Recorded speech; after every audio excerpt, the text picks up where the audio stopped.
వధువుగానే మారిపోవే.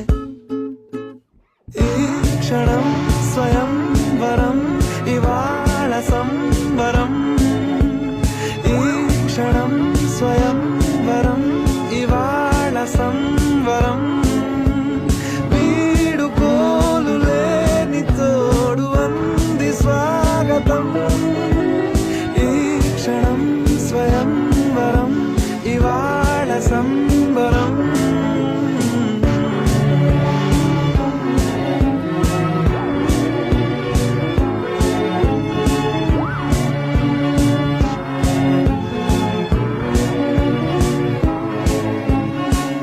ఇవాళ నింగిలోని తార తళుక్కు మంది ఎదురుగారా, వయస్సు తీరికుండదారా.